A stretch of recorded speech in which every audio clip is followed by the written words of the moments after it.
Hey there. So this is my trade recap for today, the 11th of June, 2025.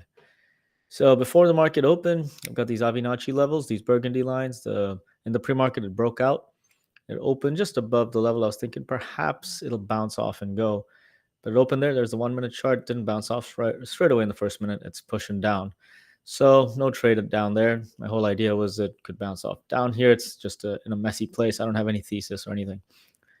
But then this 30-minute candle closed, the first one, and it was looking good to go up. So here's where that consolidation is towards the end of that first 30-minute candle, and it starts to break up. Now, I still don't have a thesis here because to me, this is not a retest of a breakout of this larger area, right?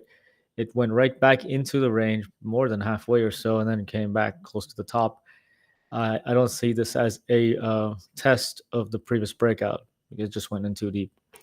So, anyways, let it go. But on the other side of it, we have the opening price right there. And I'm thinking it's found buyers deeper down and it's made a consolidation here. It's breaking through here. As it goes through here, the Avi level, I'm thinking if this has good momentum breaking through the opening price, that is where I could get involved.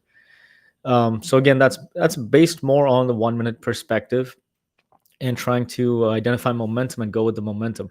Now, the 605 line here, that's up here, was actually, I put it on here later on after the fact. You can see these two wicks here later on the day.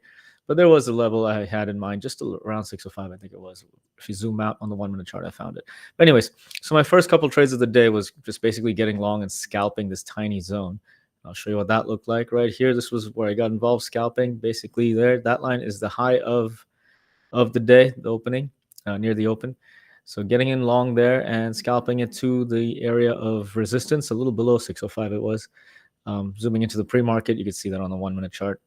And it came back and stopped out. So got one little green trade over there at the open. But as the price hung around here, and every time it pushed up, I did get entries. And I tried to take a couple of attempts, a couple of stabs at this thing going up to continue for, going through 605. But I took a couple of stop outs there. None of them worked. So in the end, it was, I think, 4 attempts. So one green one and then 3 attempts. In the end, down about $50,000-$60,000 after that whole zone. So that was in here, this whole area. And I didn't have any opportunities to touch it. After that, it just got messy. One of the opportunities within those 3 or 4 I took was down here when it bounced off. But didn't go, and it stopped me out there. So that's down here now in this zone. What happened then? It came down. I didn't touch it. Don't know what to do with this thing. Came back up. Still don't have an idea what to do with this thing. So that's down here. It comes down, make a new low of day. Comes back up. It's not looking interesting because this whole pattern is just chopping around the level that I'm interested in, right? So like, there's nothing to work with here.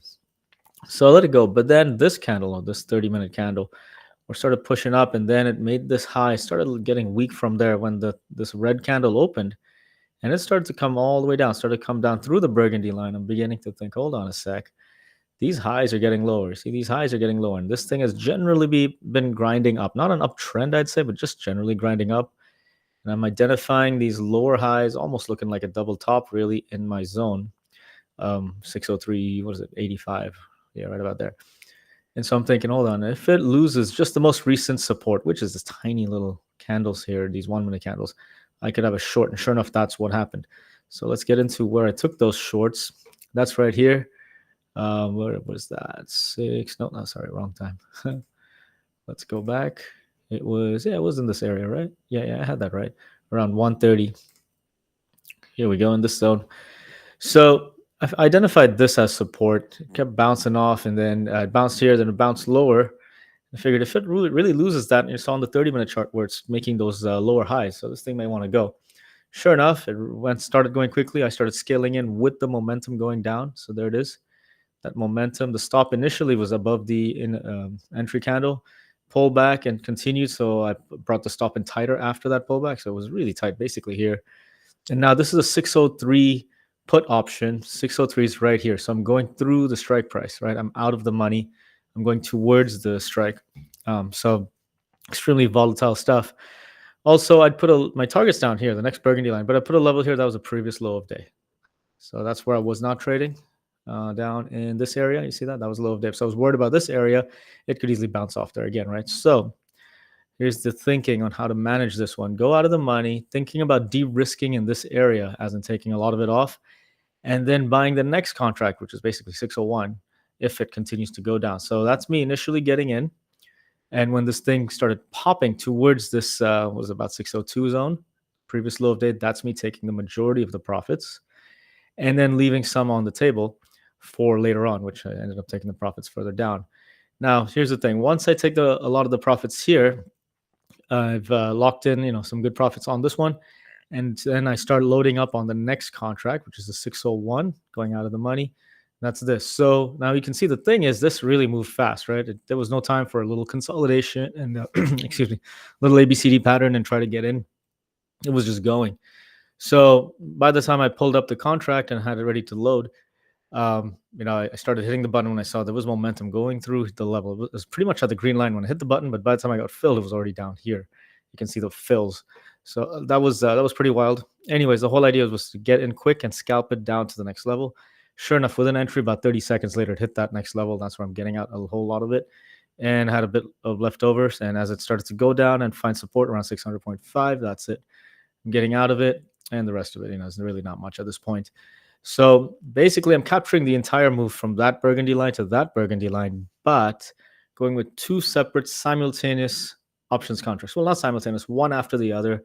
This is not really rolling options. Rolling is when you use expiration dates. This is something else.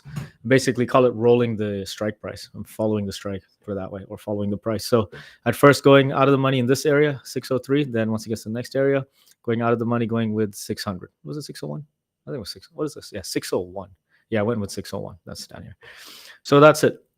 Ended up for a decent day. So I had this was one trade, and then let's go back here. So I had this one trade, this level to the next, and over here I had one green trade and a couple of stop outs in this zone.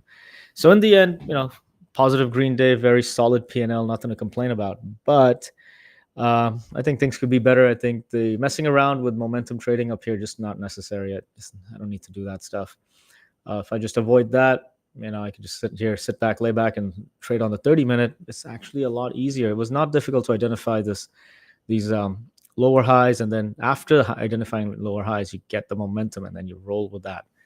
Would have been a much simpler day rather than taking losses early on and then sitting and getting bored and waiting. But anyways, that's that. So a few things to improve on. In the end, good results, but definitely there's always something to improve on. Hope this was useful, and I'll see you in the next video. Take it easy.